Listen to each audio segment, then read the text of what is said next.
We are going to do a quick walkthrough of an Evans 200B pinch roller.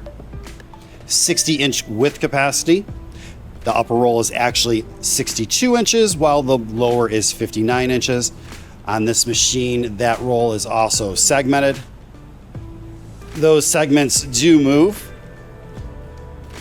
They're adjustable in case you have any kind of build down. So if there's any build down on what you're running through this machine, it's going to give you the ability to create a gap for that build down.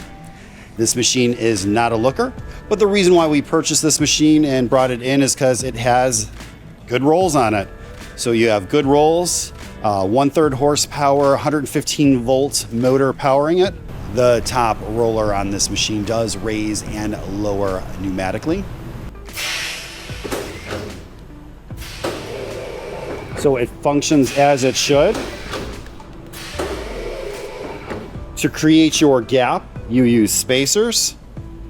Those spacers are going to limit the downstroke of the piston. By doing so, you create your gap that you see here by using different size spacers.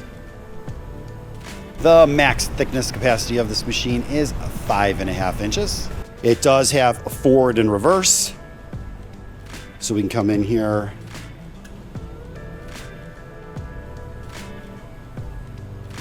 That is going to be forward. Toggle it to off, which is the center position. Come back for reverse.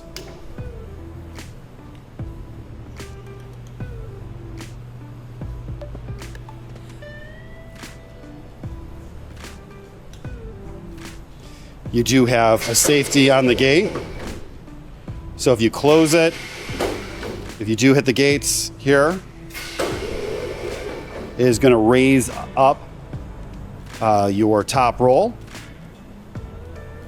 If you have any questions or comments, you could reach us at info@360degreemachinery.com or you can give us a call at 630-229-6705. Again, thank you for tuning in to 360 Degree, helping you buy with confidence.